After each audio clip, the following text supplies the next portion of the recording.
नूह हिंसा पर आज की महापंचायत पर पूरे भारत की नजर थी।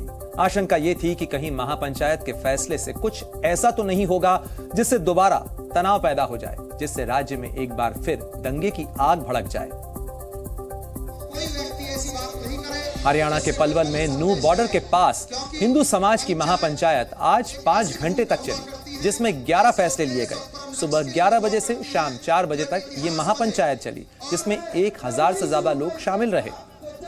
और इस महापंचायत ने जो सबसे बड़ा फैसला लिया वो था 28 अगस्त को नूह में एक बार फिर ब्रजमंडल यात्रा के आयोजन का। वो यात्रा जो 31 जुलाई को अधूरी रह गई थी, वो यात्रा जिस पर 31 जुलाई को गोलियां चलाई गई, पत्थर बरसाए गए। इस अधूरी यात्रा को पूरा करने के लिए तारीख चुनी गई 28 अगस्त की। 51 पंचों की सहमति के बाद ये घोषणा की गई।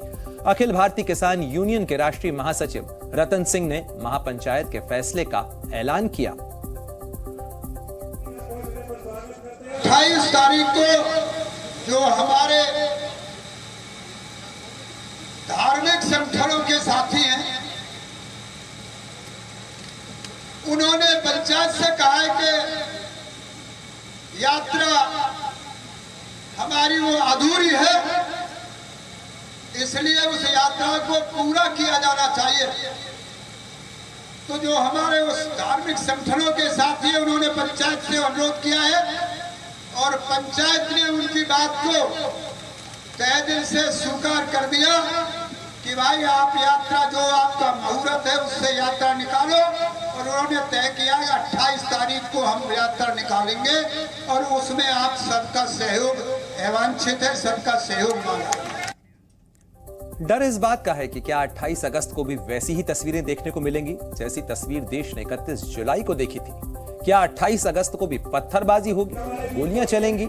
क्या 28 अगस्त को निकलने वाली ब्रजमंडल यात्रा के दौरान हिंसा नहीं होगी? इस बात की गारंटी आखिर कौन लेगा? इस सवाल का जवाब नूह प्रशासन और सरकार को समय रहते तैयार करना होगा, क्योंकि यात्रा फिर से शुरू होने पर दंगे भड़कने की आशंका अभी भी बनी हुई है। इसके पीछे कई वजह हैं जिसके बारे में हम आपको आगे दिखाएंगे, लेकिन पहले आज के वो 11 फैसले आपको दिखाते हैं जो हिंदू पंचायत में लिए गए। पहला बड़ा फैसला था 28 अगस्त को नूह में एक बार फिर ब्रजमंडल यात्रा के आयोजन का। दूसरा बड़ा फैसला था रोहिंग्याओं बांग्लादेशियों को मेवात से बाहर निकाले जाने की मांग का। ये मांग सरकार के सामने रखी जाएगी। तीसरा बड़ा फैसला नूह को जिले का दर्जा खत्म किए जाने का था। चौथा फैसला सभी दंगाइयों की जल्द से जल्द पहचान कर उन्हें सख्त सजा दिलाए जाने का। पांचवा फैसला नूह और उसके आसपास फैली हिंसा की जांच NIA को दिए जाने को लेकर था। इसके पीछे तर्क यह है कि हिंसा के लिंक राजस्थान से लेकर पाकिस्तान तक फैले नजर आ रहे हैं। नूह हिंसा में दर्ज मामले की सुनवाई जिले से बाहर हो, यह भी फैसला लिया गया। केंद्रीय सुरक्षा बल का एक बटालियन मेवात में तैनात हो, इस बारे में भी महापंचायत में निर्णय हुआ। और साथ ही फैसला लिया गया कि हिंसा में जिन लोगों की मौत हुई है उनके परिवार में से एक व्यक्ति को सरकारी नौकरी मिले और 1 करोड़ रुपए दिए जाएं, तो वहीं घायलों को 50 लाख रुपए की मदद दिए जाने की मांग रखी गई। हिंसा और आगजनी में जिन लोगों का नुकसान हुआ है उस नुकसान की भरपाई गुनहगारों से कराई जाए।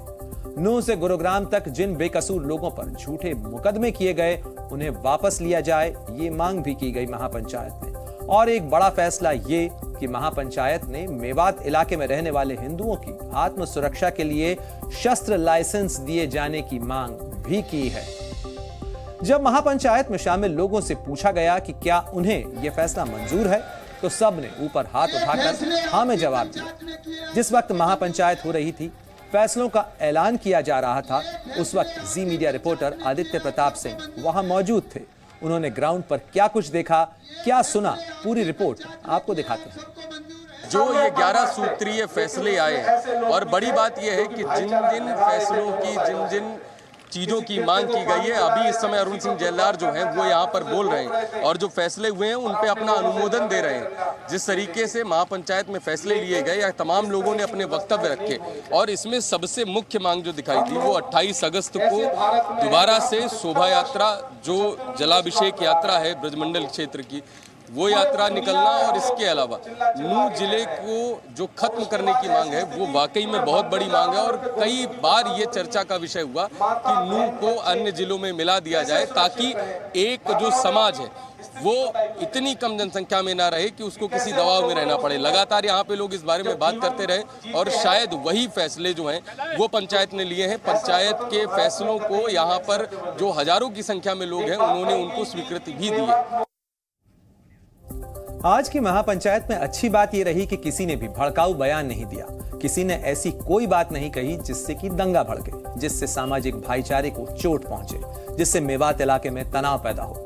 महापंचायत में जिसे भी मौका मिला उसने समाज को जोड़ने की बात की, भाईचारे को बनाए रखने की बात की। हालांकि पुलिस प्रशासन भी वहां अलर्ट मोड पर नजर आया। वो जो लोग सोच रहे हैं कि हम टुकड़े टुकड़े कर देंगे, पहले कर दिया था फिर कर देंगे, ऐसा अब नहीं होगा। अगर भारत पहले खंडित हुआ है, अब खंडित नहीं होगा। अब सिर्फ भारत जुड़ेगा, जितना भी होगा जुड़ेगा, कटेगा नहीं। कहते हैं कि भाईचारा, वृंदावन में आप जाइए, वृंदावन में एक हमेशा गूंजता है, कुंज विहारी श्री हरिदास, कुंज विहारी श्री हरिदास। और जो श्री हरिदास है उनका मुस्लिम परिवार से जन्म है, लेकिन बिहारी जी के बाद हम श्री हरिदास का नाम लेते हैं। ये हमारी परंपरा है, इसे तोड़ने की कोशिश ना करें। हम किसी भी स्थिति में अपना भाईचारा खराब नहीं होने देंगे। और जो आतंकवादी है, जो आतंकवादी प्रवृत्ति रखते हैं, हम उनका साथ नहीं देंगे। हम आतंकवादियों के साथ नहीं है।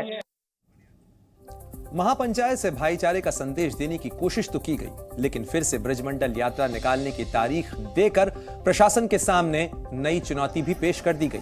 ये बड़ी चुनौती है, इसलिए भी ये बड़ी चुनौती है क्योंकि नूह यात्रा में होगा क्या ये अभी देखना होगा। ये यात्रा उसी जगह से शुरू होगी जहां 31 जुलाई को पत्थर चले थे और फायरिंग हुई थी। इस रूट को अगर आप देखेंगे तो नूह से नल्हड़ मंदिर से शुरू होकर ये भादस गांव होते हुए बड़कली के रास्ते फिरोजपुर झिरका में स्थित झिरकेश्वर महादेव मंदिर तक ब्रजमंडल यात्रा को निकाला जाना है। 31 जुलाई का भी यही रूट था। झिरकेश्वर महादेव मंदिर में पूजा करने के बाद श्रद्धालु फिरोजपुर झिरका से वापस बड़कली होते हुए पुन्हाना जाते हैं और उसके बाद गांव श्रृंगार में पहले राधा रानी मंदिर और उसके बाद महादेव मंदिर में पूजा करते हैं। पूरे मेवात इलाके में इस यात्रा का खास महत्व है। अब आपको बताते हैं कि इस तनावपूर्ण माहौल में ब्रजमंडल यात्रा कराना बहुत बड़ी चुनौती क्यों है और हम क्यों ये कह रहे हैं कि फिर से दंगा भड़काने की आशंका तो नहीं हो रही है। ये आप समझिए, नूह में नल्हड़ महादेव मंदिर के पास जहां 31 जुलाई को हिंसा भड़की थी, वहां हिंदू सिर्फ 15% हैं और मुस्लिमों की आबादी 85% है। इसके बाद यात्रा का दूसरा अहम पड़ाव पड़ता है फिरोजपुर झिरका, जहां झिरकेश्वर महादेव मंदिर है। वहां हिंदू आबादी सिर्फ 14% है और मुस्लिमों की आबादी 86% है। और ब्रजमंडल यात्रा का अंतिम पड़ाव श्रृंगार गांव है, जहां हिंदुओं की जनसंख्या सिर्फ 10% है, लेकिन मुस्लिमों की आबादी 90% है। और नूह में 31 जुलाई को भड़की हिंसा के आरोपियों में भी 90% से ज्यादा मुस्लिम समुदाय के हैं। इसीलिए प्रशासन अगर 28 अगस्त को ब्रजमंडल यात्रा निकलने की अनुमति देता है तो फिर उसे दंगाइयों पर नकेल कसने के लिए तमाम जरूरी इंतजाम पहले से करने होंगे, नहीं तो हालात बिगड़ सकते हैं। महापंचायत के बाद हिंदू पंचायत की अध्यक्षता करने वाले अरुण सिंह जैलदार ने भी जी न्यूज से बात की। उन्होंने बताया कि आखिर नूह में ब्रजमंडल यात्रा के लिए 28 अगस्त की तारीख ही क्यों चुनी गई। छत्तीस बिरादरी सर्वजातीय हिंदू महापंचायत के अध्यक्ष और पंच जो हमारे साथ अरुण सिंह जैलदार जी हैं, समझदार लोग हैं, सभी वर्गों में होते हैं। जिस चीज़ से विवाद हो रहा है वो नहीं होना चाहिए। जैसे कहते हैं ना, जिस सोने से कान फटे वो सोना नहीं पहनना चाहिए। तो जिन लोगों की गलत मानसिकता की वजह से ये सब गलत हो रहा है उन्हें बढ़ावा ना दें, उसी प्यार भाईचारे के साथ रहे जैसे हमेशा रहते थे। हम लोग आ रहे हैं फूल मालाएँ लेके, हाथ में जल लेके शिव जी पे अपनी मनोकामनाएँ करेंगे और आशीर्वाद लेंगे कि हम फूलें, हमारे बच्चे फूलें और हम सब प्यार से विश्वास से रहें। और वहाँ पे क्या होता है कि गोलियाँ आ रही हैं, हम अपने भाइयों को खो देते हैं।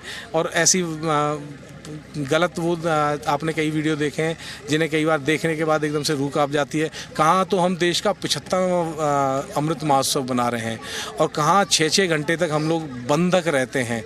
ऐसी स्थिति में शासन प्रशासन कोई मदद के लिए नहीं आ पा रहा है, तो ये भारत के लिए कतई गलत नहीं होना चाहिए। इस बातचीत में हिंदू महापंचायत के अध्यक्ष ने यह भी बताया कि मेवात इलाके में सांप्रदायिक तनाव की सबसे बड़ी वजह गौ हत्या है। हिंदू समाज गौ हत्या का लगातार विरोध करता रहा है। जी न्यूज की पड़ताल में यह पता चला था कि ब्रजमंडल यात्रा को मुस्लिमों ने इसलिए निशाना बनाया क्योंकि वो जुनैद और नासिर की मौत का बदला लेना चाहते थे। दावा यह है कि जुनैद और नासिर की हत्या हरियाणा के भिवानी जिले में तथाकथित गौ तस्करी के आरोप में की गई। इस हत्या से जुड़े मामले में मोनू मानेसर का नाम भी लिया जा रहा है। कहा जा रहा है कि 31 जुलाई को हुई हिंसा की साजिश उस हत्या का बदला लेने के लिए रची गई। हिंसा से पहले मोनू मानेसर और बिट्टू बजरंगी के मैसेज वाले सोशल मीडिया पोस्ट वायरल हुए। लोगों को लगा कि इस धार्मिक यात्रा में मोनू मानेसर और बिट्टू बजरंगी भी शामिल होंगे। उसके बाद उपद्रवियों ने ब्रजमंडल यात्रा पर हमले की तैयारी कर ली थी। जब यह तय हो गया था कि यात्रा 28 अगस्त को फिर से निकाली जाएगी, तब लोगों में किसी तरीके का रिएक्शन है, किस तरीके से लोग सोच रहे हैं, उनकी प्रतिक्रिया क्या है, वो भी आपको सुनना चाहिए।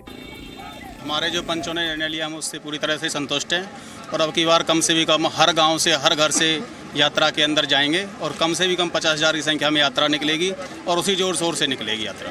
गोरक्षा होनी चाहिए और जो हमारे हिंदू भाई शहीद हुए हैं उनको मुआवजा मिलना चाहिए 1 करोड़ का।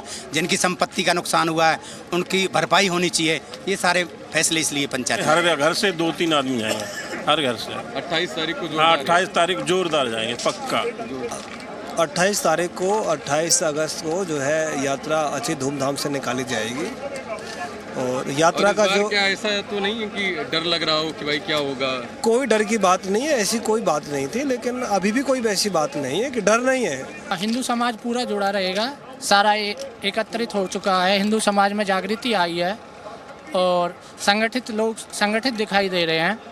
इसका अच्छा परिणाम निकलेगा, दोनों समुदायों के लिए अच्छा परिणाम निकलेगा। हम हिंदू रीति रिवाज के अनुसार, भारतीय संस्कृति के अनुसार और देवी देवताओं को जो हम मानने वाले लोग हैं, उसमें जल अभिषेक यात्रा 28 को बहुत भारी तादाद में करेंगे। जी न्यूज़।